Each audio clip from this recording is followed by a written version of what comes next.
Voilà, on va ouvrir ensemble la parole de Dieu et on va le faire dans l'épître de Paul aux Galates au chapitre 5. Épître de Paul aux Galates au chapitre 5. Galates chapitre 5. Et nous allons lire à partir du verset 16. Galates chapitre 5, verset 16. Alléluia. Galates chapitre 5, verset 16, nous saluons les frères et sœurs qui nous suivent sur Internet également. Vous savez, donc vous êtes peut-être dit, mais il y a un don spirituel en anglais. Je ne sais pas si la sœur est au courant, mais il y a même des gens qui nous regardent des États-Unis.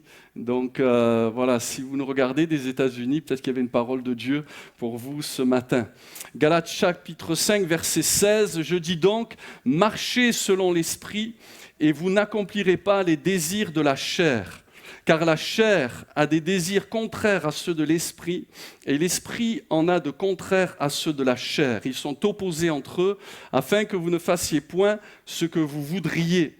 Si vous êtes conduits par l'esprit, vous n'êtes point sous la loi. Or, les œuvres de la chair sont évidentes, ce sont la débauche, l'impureté, le dérèglement, l'idolâtrie, la magie, les rivalités, les querelles, les jalousies, les animosités, les disputes, les divisions, les sectes, l'envie, l'ivrognerie, les excès de table et les choses semblables. Je vous dis d'avance, comme je l'ai déjà dit, que ceux qui commettent de telles choses n'hériteront point le royaume de Dieu. Mais le fruit de l'esprit, après avoir parlé des œuvres de la chair, c'est l'amour, la joie, la paix, la patience, la bonté, la bienveillance, la foi ou la fidélité, la douceur, la maîtrise de soi ou la tempérance. La loi n'est pas contre ces choses. Ceux qui sont à Jésus-Christ ont crucifié la chair avec ses passions. Si nous vivons par l'Esprit, marchons aussi selon l'Esprit. Ne cherchons pas une vaine gloire en nous provoquant les uns les autres, en nous portant envie les uns aux autres. Amen. Amen. On va se recueillir, demander à Dieu de bénir cette méditation de la parole de Dieu. Seigneur, merci pour ta parole. Merci parce qu'elle est la vérité, Seigneur. Elle comble nos cœurs, Seigneur. Elle est source de vie, elle est source de joie, Seigneur. Ta parole est esprit et vie et nous te prions ce matin de la rendre vivante par le Saint-Esprit. Merci de venir faire du bien. Tu vois combien, Seigneur, souvent nous entendons des choses qui peuvent nous blesser, nous contrarier, Seigneur, mais ce matin, nous croyons que ta parole, tu l'envoies pour guérir les cœurs, pour guérir les âmes. Et nous te disons à toi la gloire, la louange et l'honneur, notre Père. Amen. Amen, gloire à Dieu. Je vais parler ce matin du fruit de l'esprit, le fruit de l'esprit. Donc, nous avons lu ici que le fruit de l'esprit, c'est l'amour. L'amour, c'est important. L'apôtre Paul dira que c'est la plus grande des choses et que sans elle, nous ne sommes rien. Et c'est le fruit de l'action du Saint-Esprit dans notre vie, dans notre cœur. Nous qui marchons avec le Seigneur, on a besoin, je le crois, avec les années, de permettre à Dieu de faire croître de plus en plus ce bon fruit. Nous ne voulons pas vivre selon la chair, mais nous voulons vivre selon l'esprit. Nous ne voulons pas produire des œuvres de mort, des œuvres négatives, mais nous voulons produire un bon fruit. Alléluia! Un fruit qui va permettre aux autres autour de nous de se régaler. Amen. La parole de Dieu parle d'un fruit qui sera un remède pour les nations. Et vous savez, ce que les gens ont besoin, c'est d'amour autour de nous. Et j'aimerais considérer, alors que l'action de l'Esprit en nous produit l'amour, considérer déjà 3 aspects de ce que n'est pas l'amour. Parce qu'aujourd'hui, on parle beaucoup d'amour, on chante même l'amour. Voilà, mais de quel amour nous parlons en réalité ? On chante l'amour, Charles Aznavour a chanté l'amour pour les plus anciens. Pour les quarantenaires, nous on a écouté Jean-Jacques Goldman, puisque tu pars là-bas, voilà, on se suicide à la fin tellement que c'est mélancolique. Mais d'autres ont écouté Francis Cabrel, je l'aime à mourir. Ah, je l'aime à mourir. Et c'est terrible d'aimer à mourir, je ne vous le souhaite pas, mais en tout cas, ces amours ne sont pas bien sûr l'amour de Dieu. C'est des amours qui plafonnent bas, même si ça parle à nos émotions et tout ça, ça fait vibrer, mais ça nous remplit que de mélancolie, de tristesse. Mais l'amour de Dieu nous réjouit, amen. En réalité, on voit ici que juste après l'amour, il y a la joie. Et je ne sais pas si vous, ce matin, vous êtes joyeux.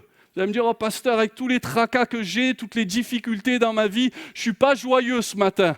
Je suis triste, j'ai l'âme en peine. Alors j'ai un défi, j'ai 20, 25 minutes, 30 minutes, et puis si vraiment le Seigneur m'inspire beaucoup, 50 minutes et 1h30 peut-être, je ne sais pas. Mais ne partez pas. En tout cas, aimer n'est pas facile. Je ne sais pas si vous avez réalisé cela. La Bible dit que nous devons produire le fruit de l'esprit, l'amour. Aimer, ce n'est pas facile. En fait, j'ai réalisé qu'il y avait des gens qui étaient plus faciles à aimer que d'autres. Mais j'ai réalisé par-dessus tout que ce n'était pas en relation avec les gens, mais c'était en relation avec l'état de mon cœur. Parce que quand mon cœur est en bonne santé, tout à coup, je peux aimer même celui qui n'est pas aimable. Dis à ton voisin, je t'aime bien. Sans allusion particulière. Aimer, ce n'est pas facile. En fait, aimer par nous-mêmes, c'est même impossible. Je vous le dis d'emblée, aimer par nous-mêmes est impossible. On peut aimer à un certain niveau, mais aimer selon Dieu, c'est impossible. C'est la raison pour laquelle les couples divorcent au bout de quelques années. Mais par exemple, pour être biblique, dans l'Ancien Testament, nous voyons à l'aube de l'humanité Caïn tuer son frère Abel. C'était les premiers frères. Ils venaient de sortir fraîchement de Ève. Ils étaient proches de cette intimité parfaite avec le Seigneur. Et puis on connaît l'histoire, à un moment donné, la parole de Dieu nous dit qu'il y a eu une embrouille entre deux dans un champ, et là il n'y avait pas les parents, et a priori il n'y avait pas le Seigneur, mais le Seigneur était là parce que rien ne passe inaperçu. La parole de Dieu nous dit qu'ils étaient comme ils étaient tous les deux dans les champs, que Caïn va se jeter sur son frère et il va le frapper à mort, parce qu'il y avait de la haine dans son cœur. Parce qu'il y avait de la jalousie. Pourtant, Dieu l'avait averti. Dieu lui avait dit, Caïn, le péché se couche à ta porte, et ses désirs se portent, sont là, mais toi, domine sur lui. Mais la parole de Dieu nous dit qu'il n'a pas réussi. Ce fut un échec. Il n'a pas réussi à aimer parce que la vérité, c'est que aimer selon Dieu n'est pas facile. Nous voyons plus tard, alors que Dieu a libéré le peuple hébreu, se détourner de Dieu et adorer un veau d'or. Ils ont transféré leur amour pour Dieu vers des choses matérielles. Ils n'aimeront pas le Seigneur comme il faut. Nous voyons ensuite, dans d'autres exemples dans l'Ancien Testament, le roi David, qui fut certainement un bon roi. La parole de Dieu nous dit qu'il fut un roi selon le cœur de Dieu. Il fut un homme selon le cœur de Dieu, qui a accompli toutes les volontés du Seigneur. Mais quand on regarde un peu plus près la vie familiale de David, on se rend compte que dans sa famille, dans son foyer, il y avait peu d'amour, pour ne pas dire pas du tout d'amour. L'Écriture nous dit par exemple rapidement que Tamar, sa fille, fut violée par son frère Amnon. C'est pas beau. Amnon fut tué par Absalom, son frère, parce qu'il avait violé sa sœur. Absalom, quelques années plus tard, tenta de renverser le trône de son père, David. Un coup d'État dans la famille, son propre fils, qui voulait mettre fin à ses jours. Et Adonija, à la fin de sa vie, son fils, s'est autoproclamé roi à la place de Salomon lorsque David était avancé en âge. L'Écriture précise que David n'avait fait aucun reproche à son fils Adonija durant sa vie. Parce que oui, l'amour, c'est aussi savoir dire non. Céder à tout n'est pas de l'amour. Un roi, chapitre 1er, verset 6, la Bible nous dit « Son père ne lui avait fait de sa vie fait un reproche en lui disant « Pourquoi agis-tu ainsi ?» Adonija était en nous très beau de figure et il était né après Absalom. On voit que le fait de ne lui avoir adressé aucun reproche, eh bien, a amené ce garçon à mal tourner. Et parfois par sentimentalisme, par légèreté, manque de rigueur, et je le dis par manque d'amour véritable, d'amour selon Dieu, eh bien, on crée autour de nous un climat qui n'est pas propice à la bénédiction de Dieu.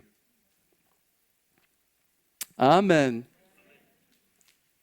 Aimer n'est pas facile. Trouver les équilibres, savoir dire oui quand il faut, lâcher du lest, mais savoir dire non aussi quand il le faut.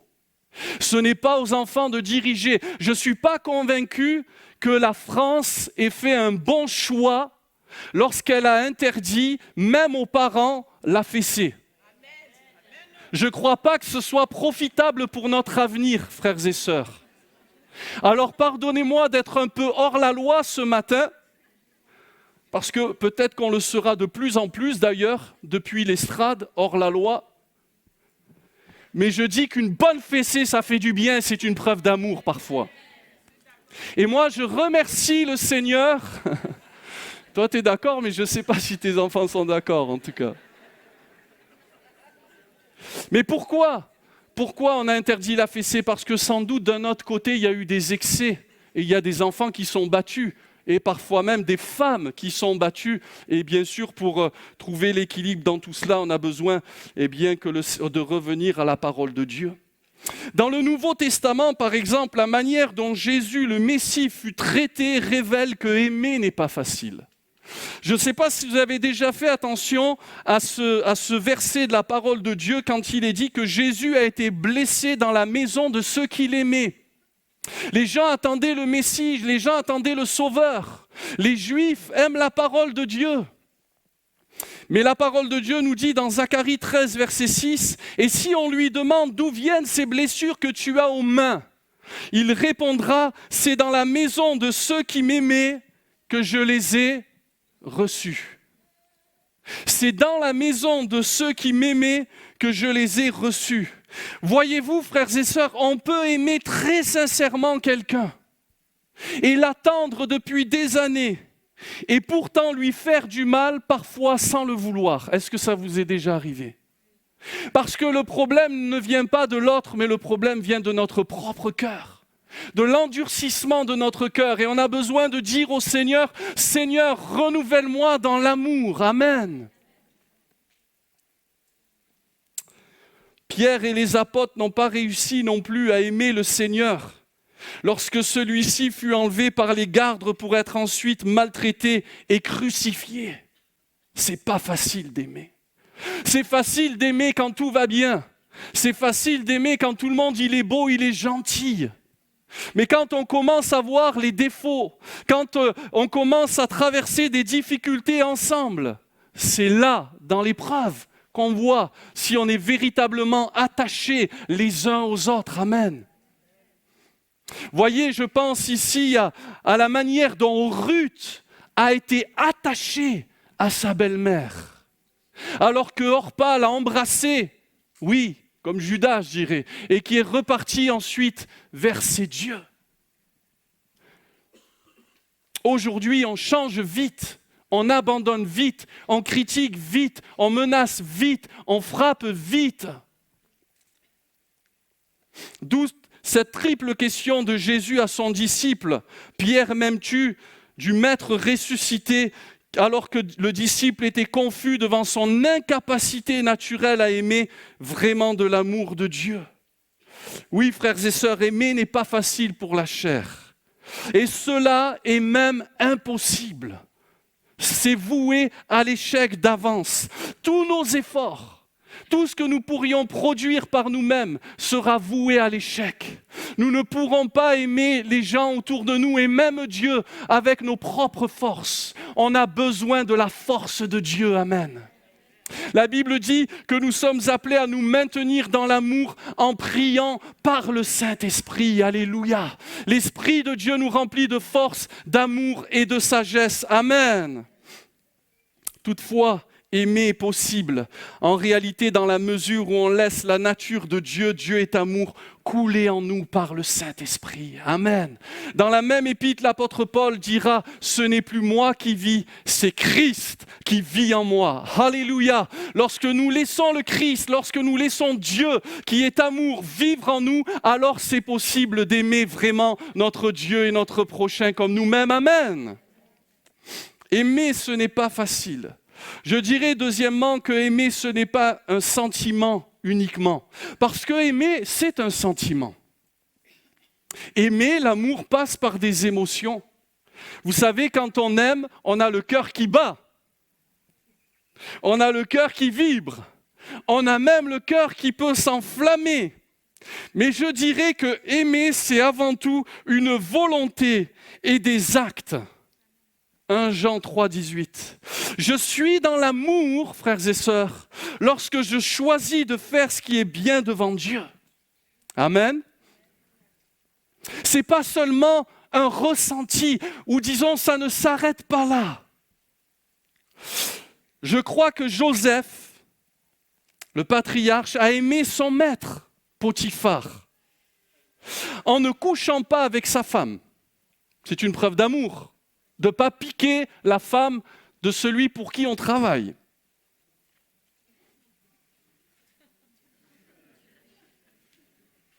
Et c'est aussi une preuve d'amour envers Dieu.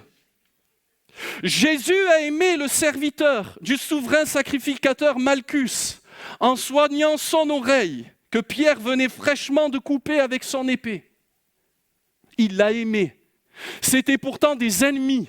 Des gens qui venaient s'emparer de Jésus. Mais il l'a aimé malgré tout.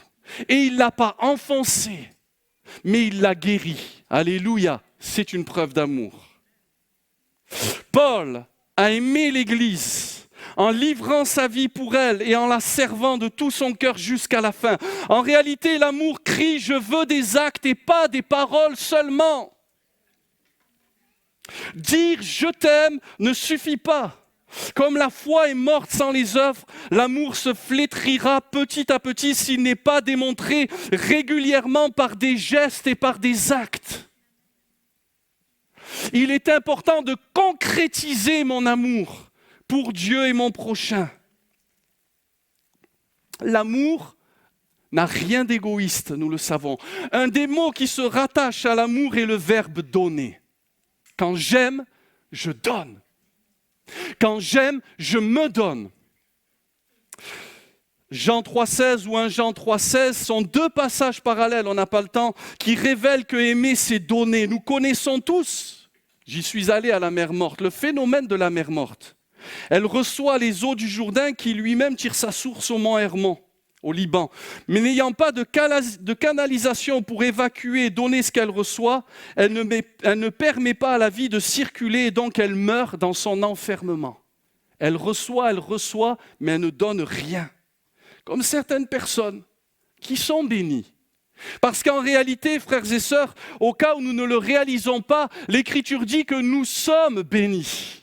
Amen. Dans l'Ancien Testament, on dit « bénis-moi ». Dans le Nouveau Testament, on a besoin de réaliser qu'on est béni. La parole de Dieu dit qu'on est béni de toutes sortes de bénédictions spirituelles dans les lieux célestes. Amen. Même si tu ne le sens pas, ce matin, tu es puissamment béni par le Seigneur. Alléluia.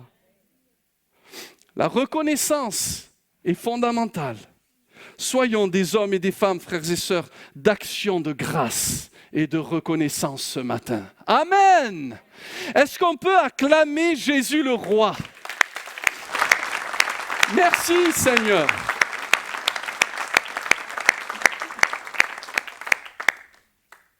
Aimer, ce n'est pas un sentiment seulement, et aimer, ce n'est pas facile. Troisièmement, je dirais que aimer n'est pas une chose courante.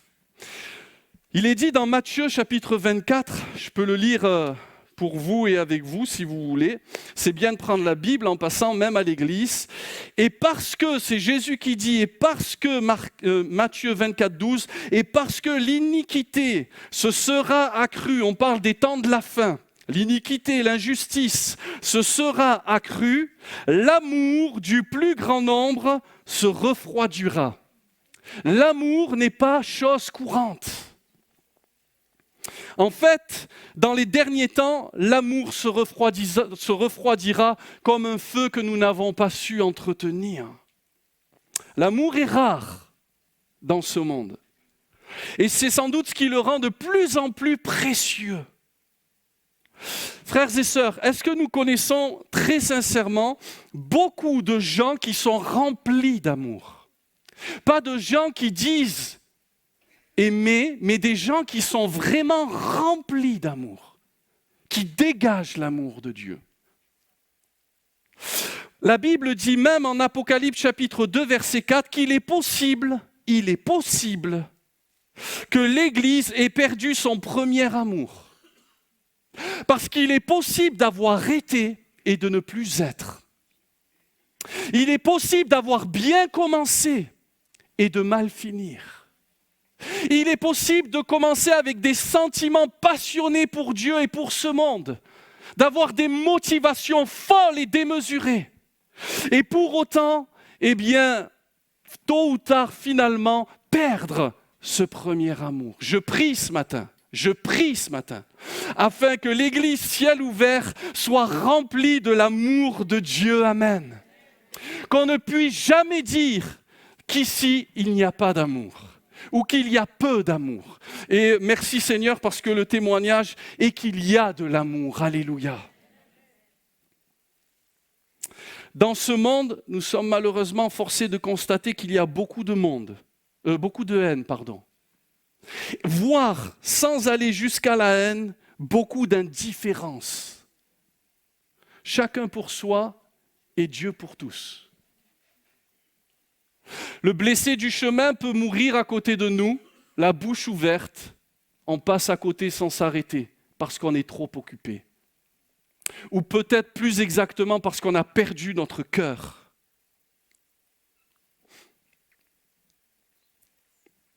Les gens, je ne sais pas si vous l'avez remarqué, mais ont de plus en plus de mal à mettre en commun leurs biens, leurs projets, leurs visions, leur cœur, leurs sentiments.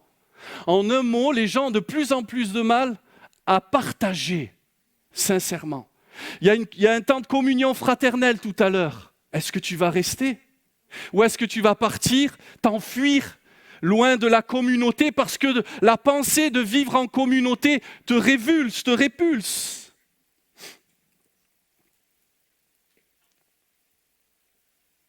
Nos blessures, nos déceptions nous rendent amers et méfiants envers l'autre. Alors que la Bible dit que l'amour ne soupçonne point le mal. 1 Corinthiens chapitre 13, verset 5. L'amour ne soupçonne pas le mal. Gloire à Dieu. Que ce serait beau que nous puissions tous et toutes nous regarder dans les yeux sans penser à des choses négatives. Il a dit ça, il a fait ça, il pense quoi de moi ? Il pense du bien puisqu'il t'aime. Alléluia. Dans l'Église primitive, la parole de Dieu nous dit qu'elle vivait dans l'amour et le partage. L'Écriture dit que personne ne disait que ses biens lui appartenaient en propre. Waouh, extraordinaire. Tu veux le code de ma carte bleue ? Bienvenue.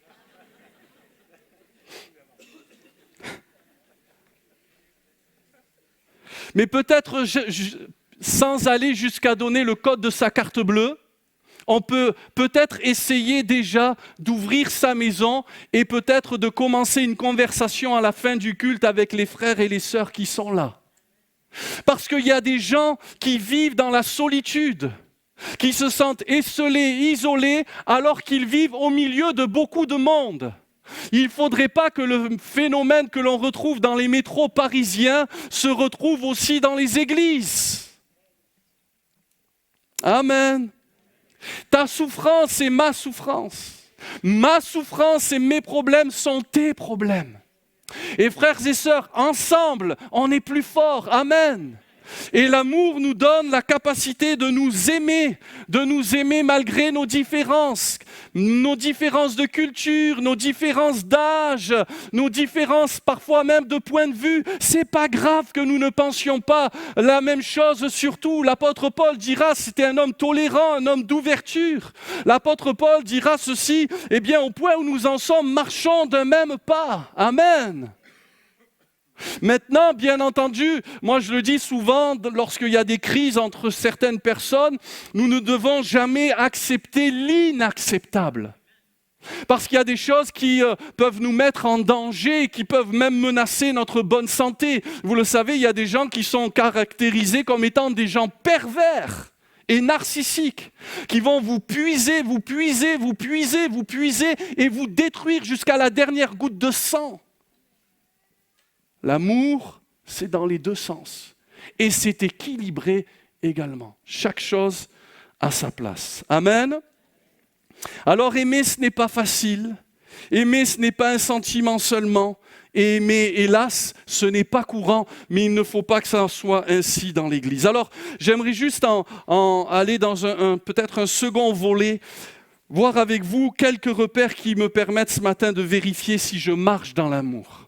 Si je marche dans l'amour, si je produis, si je porte le fruit de l'esprit autour de moi. Premièrement, l'amour parfait bannit la crainte. C'est ce que dit la parole de Dieu.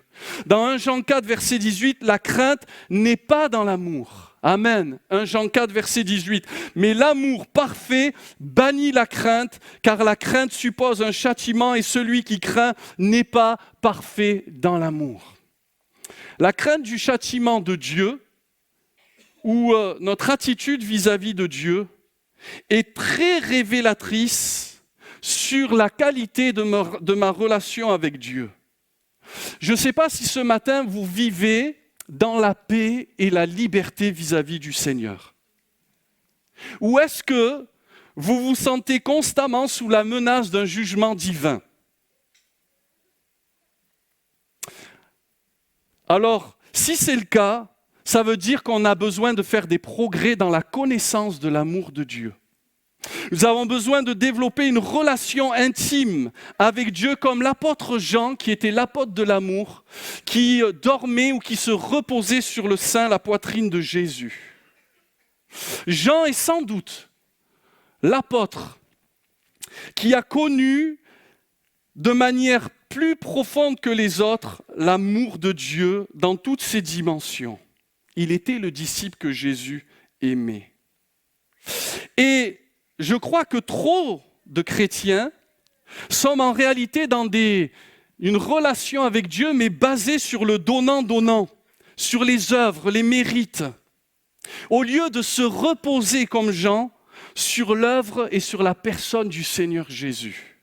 Ce matin, frères et sœurs, si on a compris l'œuvre de Jésus à la croix, on doit se détendre. On n'a rien à prouver à Dieu. On n'a rien à prouver à qui que ce soit. On n'a rien à faire de supplémentaire pour que Dieu nous accepte davantage. On est aimé de Dieu. On est accepté de Dieu par la foi. Alléluia. Lorsqu'on aime quelqu'un, on est convaincu que la personne nous veut du bien, ou lorsqu'on se sait aimer par la personne. Alors vous allez me dire, mais pasteur, pourquoi est-ce que je passe par des épreuves? Est-ce que les épreuves que je traverse, est-ce que les difficultés que je traverse ne seraient-elles pas la preuve que finalement j'ai un problème avec Dieu? Et que dans ma vie, j'ai besoin peut-être de payer pour mes fautes? Jamais. À partir du moment où nous sommes des enfants de Dieu, les épreuves ne sont plus là comme un jugement divin, mais elles sont là comme un moyen pédagogique pour nous faire grandir avec Dieu, alléluia. Pour affermir notre foi, par exemple, et notre confiance en Dieu. En réalité, la parole de Dieu dit dans l'Épître aux Romains que toutes choses, amen, toutes choses, les bonnes choses et les mauvaises choses concourent au bien de ceux qui aiment Dieu, de ceux qui sont appelés selon ses desseins. Même les épreuves que tu traverses en ce moment, ce sont des choses qui contribuent à ton bien et à mon bien. Amen. Alors on ne comprend pas pourquoi, mais elles sont la marque de l'amour de Dieu. Amen. Pasteur, comment la souffrance peut constituer la marque de l'amour de Dieu? Une opération chirurgicale pour enlever une tumeur cancéreuse, même si ça fait mal, est un acte de salut et de grâce pour le bien du patient par son médecin. Vous êtes d'accord?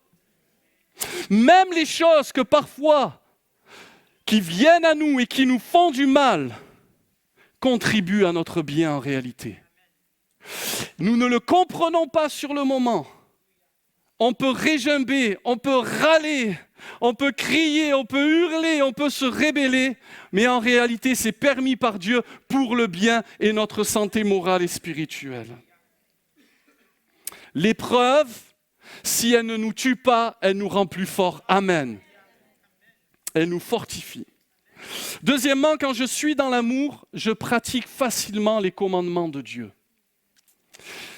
1 Jean 5, verset 3 dit « Car l'amour de Dieu consiste à garder ses commandements, et ses commandements ne sont pas pénibles. » Quand on aime le Seigneur, ce n'est pas difficile de pratiquer sa parole. Amen. Alors ça coûte pour la chair, mais l'esprit, lui, qui est bien disposé, se réjouit. Je suis dans l'amour quand les choses que je fais pour Dieu ne me paraissent pas une corvée. Est-ce que quand vous venez à l'église, c'est un poids? Est-ce que quand vous lisez la parole de Dieu, c'est un poids? Est-ce que quand vous devez vous mettre en prière, c'est un poids, une corvée, c'est pénible? Ou est-ce que c'est un plaisir? Est-ce qu'on le voit comme une grâce ce matin? Cette notion de pénibilité disparaît lorsqu'on est rempli de l'amour de Dieu. Amen. Si vous aimez la parole de Dieu, et si vous m'aimez ce matin, vous vous régalez à m'écouter. Mais si vous avez des a priori, et que vous n'aimez pas la parole de Dieu, et que votre vie n'est pas en règle avec Dieu, alors peut-être que ce temps à l'écoute de la parole de Dieu est en réalité pour vous une corvée. Et vous vous dites intérieurement, vivement qu'il arrête. Alors le problème, c'est pas que j'arrête, le problème c'est que Dieu doit renouveler ton cœur, tout simplement.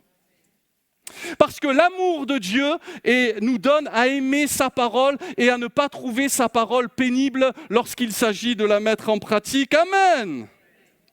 Vous savez, il y a des chrétiens qui sont comme le fils aîné de la parabole du fils prodigue, qui ont un esprit de mercenaires, qui sont dans la maison du Père, mais qui diront ceci alors qu'il manquait cruellement d'amour, bien sûr, pour son frère qui venait de revenir d'un pays éloigné. « Voici, il y a tant d'années que je te sers, sans avoir jamais transgressé tes ordres, et jamais tu ne m'as donné un chevreau pour que je me réjouisse avec mes amis. » Luc 15, verset 29.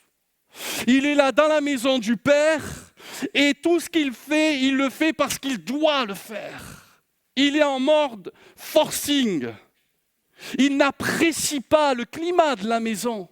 Il n'apprécie pas de vivre une relation bénie avec son Père. Que c'est triste. Que c'est triste. Il dira, tu ne m'as pas donné un chevreau pour que je me réjouisse. De vivre dans la maison de Dieu avec une mentalité d'esclave. On est libre, alléluia. Celui que le Fils a franchi est réellement libre.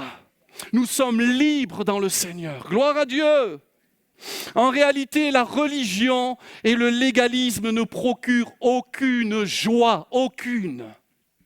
Ce qui nous procure la joie et ce qui rendra facile notre vie chrétienne, même au travers des difficultés, c'est le fait d'avoir une relation basée sur l'amour de Dieu dans notre cœur. Je sais que Dieu m'aime, quelles que soient les circonstances que je traverse, je sais qu'il m'aime. Et non pas je sens qu'il m'aime, je sais qu'il m'aime. Et je veux aussi aimer Dieu en tout temps et en toutes circonstances. Que le nom du Seigneur soit béni. Amen. Je dirais ce matin, c'est peut-être le temps d'être libéré de l'esprit de contrainte. Vous savez, des fois, servir Dieu, c'est un peu comme si on demandait aux enfants de débarrasser la table. Vous avez des ados à la maison. Quand vous leur demandez de débarrasser la table ou de sortir les poubelles, pourquoi moi? C'est l'esprit de contrainte. Mes amis, C'est un privilège et une grâce infinie d'être ce matin dans la maison de Dieu. C'est un privilège infini de servir Jésus-Christ, alléluia, de lui donner notre vie, amen. Quand on aime, frères et sœurs, on est prêt à tout, absolument tout. Vous êtes d'accord ou pas? Souvenez-vous, lorsque vous étiez amoureux, si vous n'êtes plus amoureux, comment le temps passait vite et comment le sommeil fuyait sous vos yeux à la simple idée de prendre du temps avec l'être aimé. L'amour est un puissant motivateur. Moi, je vous dis que quand on aime Dieu, on est à fond. Quand quelqu'un vient de se convertir, il est là à toutes les réunions. Même si la réunion ne semble pas particulièrement extraordinaire, le gars, il est là, tu dis n'importe quoi, il se régale. Parce qu'en réalité, il est rempli de l'amour de Dieu. Je ne sais pas, mais rappelez-vous, quand on s'est converti, on avait envie d'embrasser même les vaches. Il y a des gens vaches. On a envie d'embrasser tout le monde. On est dans la joie, on saute de joie. C'est le premier amour. Mais quand ces choses s'envolent, ces sentiments s'envolent, cette puissance de vie s'envole, alors tout devient une contrainte. Et puis notre regard sur les choses et sur les gens change, et même sur Dieu. Et je répète, le problème n'est pas du côté de Dieu, mais peut-être que le problème ce matin, il est dans notre cœur. Il est dans la pauvreté de notre cœur. Et on a besoin de dire au Seigneur, Seigneur, viens me remplir tout à nouveau de ton amour afin que j'apprenne à aimer comme toi tu aimes. Amen. Enfin, je dirais que quand je vis dans l'amour, je ne cherche pas à être mis en avant. C'est important. Et je ne suis pas vexé quand on ne me calcule pas. Vous savez, dans sa 3e épître, l'apôtre Jean dénonce un certain Diotrephe qui aimait être le premier. 3 Jean 1, verset 9. J'ai écrit quelques mots à l'église, mais Diotrephe, qui aime à être le premier, parmi eux ne nous reçoit pas. Certains d'entre nous ont fait une véritable maladie si on ne reçoit pas l'attention dont on a besoin par notre entourage. Le pasteur ce matin ne m'a pas salué, il ne m'aime pas. Voyez, on est plein de préjugés. En fait, Diotrephe aimait être le premier servi, le premier cité, toujours remarqué, toujours applaudi. Jésus a dénoncé ceux qui cherchaient les premières places ou ceux qui cherchaient à être mis en valeur. La Bible dit que tout ce qui est élevé parmi les hommes est une abomination devant Dieu. La seule personne qui doit être élevée ce matin dans l'Église, c'est Jésus. C'est pour ça que moi, je dénonce le star system. Moi, je ne vais pas à droite et à gauche écouter Pierre-Paul et Jacques. Moi, ma star, c'est Jésus. C'est Jésus, la star. La seule personne qui doit être élevée dans l'Église et dans mon cœur, c'est la personne de Jésus. C'est pas le bishop, révérend, pasteur, je ne sais pas quoi. Ça n'a aucune espèce d'intérêt. Vous savez, au pied de la croix, on est tous égaux. Le pasteur, il n'est pas plus aimé que le nouveau converti d'il y a 15 jours. Et Jacques dénonce ça dans son épître. Jésus a dénoncé clairement tous ceux qui choisissaient les premières places dans le but de se nourrir de la gloire des hommes. Certains cherchent la gloire des hommes, mais nous voyons par l'exemple de Jésus, notre Seigneur et notre modèle par excellence, se cacher lorsqu'on voulut l'emmener pour le faire roi. Il n'avait que faire des applaudissements des hommes. Jésus n'a pas cherché la gloire des hommes, mais sa recherche était uniquement la gloire de son Père céleste. Je le dis, vouloir être le premier n'est plus une marque d'amour, mais une marque d'orgueil. C'est le pire du pire. L'apôtre Paul précise que l'amour ne se vante point. L'amour ne s'enfle point d'orgueil. Amen. L'orgueil, écoutez bien, je vais terminer, est un véritable torrent qui nous emporte loin de la communion avec Dieu. et qui détruit tout dans notre vie. Nous devons nous battre contre quoi? Contre les pensées d'orgueil, de vouloir être à tout prix le premier. Pourquoi? Parce que dans la mesure où nous serons libérés de l'orgueil, nous serons libérés de toutes les vexations de ce monde. Nous serons libres, alléluia. Libres de ce que les gens pensent, libres de ce que les gens disent. On sera libre, amen. Et en réalité, on doit regarder au-dedans de nous parce que l'orgueil, c'est d'abord une pensée. Comment Satan est devenu orgueilleux et de haut qu'il était a été précipité jusqu'au jour où la pensée de vouloir s'élever au-dessus de Dieu est montée en lui. Et ce qui est formidable, c'est que Dieu nous a donné la puissance d'ordonner nos pensées. Dieu nous a donné le pouvoir de maîtriser nos pensées. Amen. Je ne suis pas obligé de penser à n'importe quoi. Je peux et je dois avoir le contrôle de ma vie intérieure. Vous savez, des fois, je ne sais pas si ça vous arrive, mais on est là à l'intérieur, chez nous, on bouge les meubles, on aime bien avoir un petit peu de changement. Peut-être qu'il faudrait qu'on apprenne à changer notre mobilier intérieur, à être renouvelé dans notre pensée, dans notre intelligence. Ne soyons pas comme Adonijah dont on parlait tout à l'heure. La parole de Dieu nous dit que le fils de David, lorsqu'il a voulu prendre la place de Salomon au moment où David devait céder son siège, la parole de Dieu nous dit, 1 Roi chapitre 1er verset 5, Adonijah, fils de Haggith, se laissa emporter par l'orgueil, jusqu'à dire « c'est moi qui serai roi ». Il n'avait pas été destiné à être le premier sur le trône. Et plus tard, il perdra même la vie à cause de son ambition démesurée. L'orgueil est dangereuse. Et c'est une pensée qu'il faut traiter comme tous les péchés à la racine. Et il faut dire au Seigneur, sonde-moi, ô Dieu, et connais mon cœur. Et regarde si je suis sur une mauvaise voie. Vous savez, il y a des gens, on ne peut rien leur dire. On ne peut rien leur enseigner. Ils savent tout. Le jour où on pense qu'on sait tout et on n'est plus enseignable, c'est fini pour nous.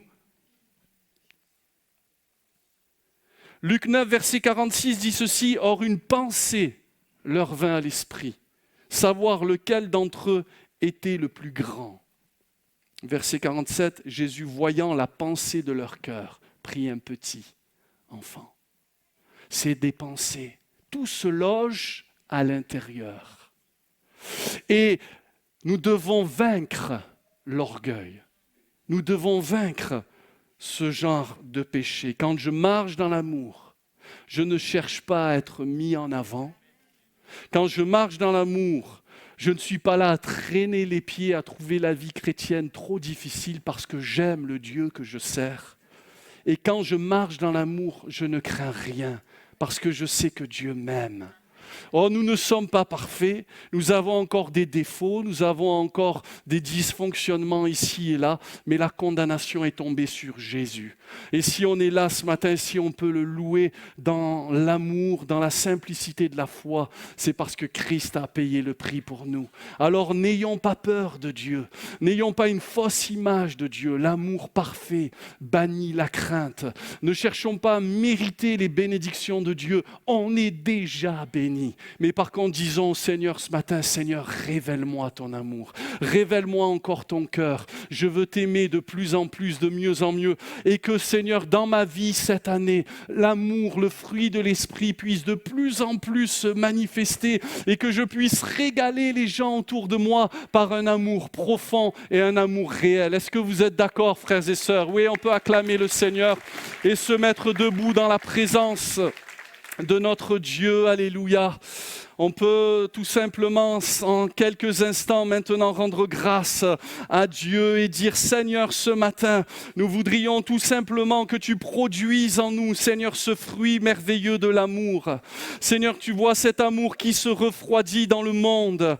Seigneur, tu vois cet amour, c'est vrai, qui n'est pas facile à vivre, qui est même impossible pour notre chair. Mais Seigneur, par ta grâce, tu veux crucifier notre chair et tu veux permettre permettre à ta divinité, à ta nature de s'exprimer en nous. Et je te prie, Seigneur, ce matin, afin que tu puisses faire régner l'amour au milieu de nous, que tu puisses faire régner peut-être tout à nouveau ce fruit de l'esprit. Seigneur, nous ne voulons pas produire les querelles, les œuvres de la chair, mais nous voulons, Seigneur, produire un bon fruit, que notre Église, ciel ouvert, soit un beau jardin, un jardin merveilleux. Ah Seigneur, viens encore souffler par le Saint-Esprit, répands sur nous l'amour, Seigneur, répands dans nos cœurs l'amour par le Saint-Esprit. Seigneur, enlève toutes les divisions de nos cœurs. Tu vois combien notre cœur parfois est froid et sec et manque d'amour. Seigneur, nous voulons te demander grâce, nous voulons te demander pardon, nous voulons te demander de faire régner cet amour profond dans notre cœur, cet amour divin dans notre cœur, car il n'est pas tolérable, acceptable, Seigneur, que dans ta maison il n'y ait pas l'amour. Libère-nous, Seigneur, de l'esprit du mercenaire qui trouvait les choses pénibles, qui faisait les choses sans le goût des choses. Seigneur, viens nous donner de nous régaler dans ta présence, de nous régaler dans la communion de l'Esprit et des frères. Seigneur, je te prie de guérir les uns et les autres qui peut-être ont des blessures et ont tendance à se mettre à l'écart, n'ont plus envie de faire face, de s'intégrer. Seigneur, viens, je te prie, guérir les cœurs par ton amour divin. Viens panser les plaies des cœurs, Seigneur. Viens faire du bien, mon Dieu, et que vraiment tu guérisses. Alléluia. J'ai à cœur peut-être de prier pour quelqu'un, un frère, une sœur, avant de terminer.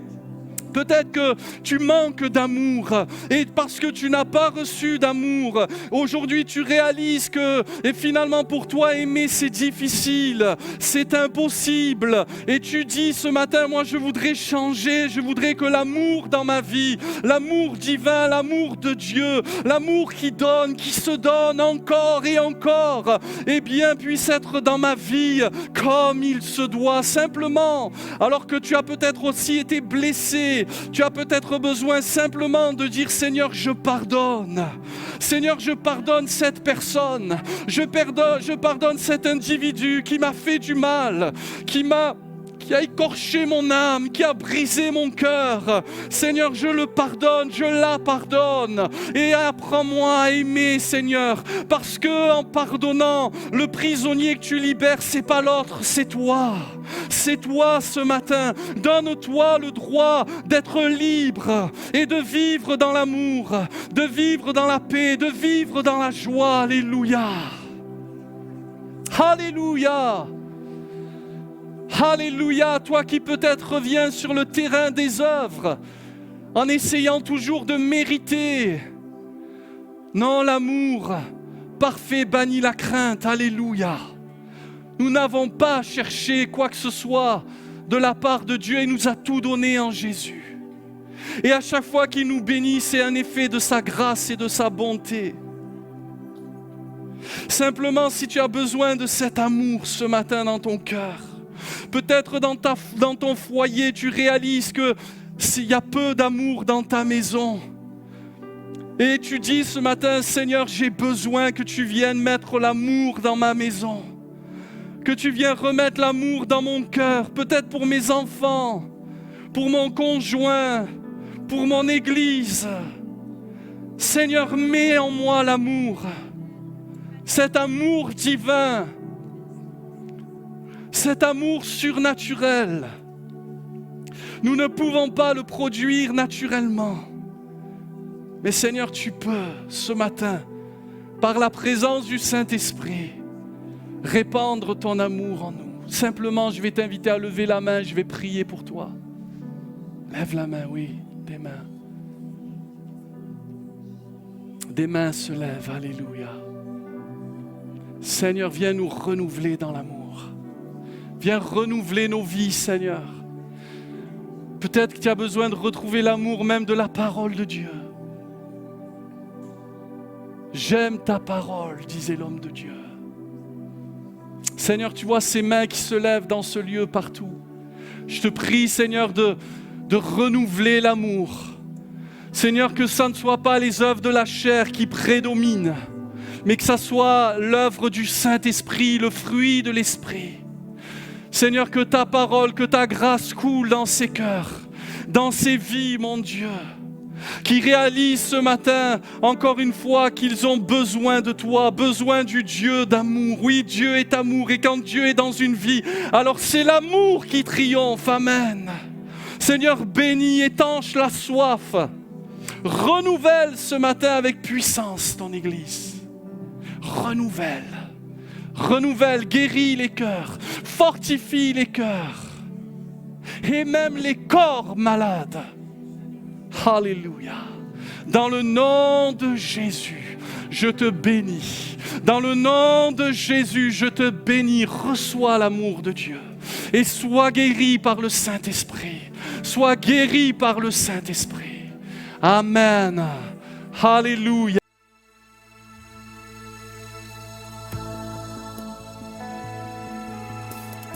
Nous espérons que vous avez été encouragés par ce message. Pour plus de renseignements sur notre Église ou découvrir d'autres messages de l'Évangile, n'hésitez pas à visiter notre site églisecielouvert.com et à nous suivre sur les réseaux sociaux Facebook, Twitter et Instagram. Nous vous invitons également à nous retrouver chaque semaine à Saint-Étienne-du-Rouvray pour nos différentes réunions.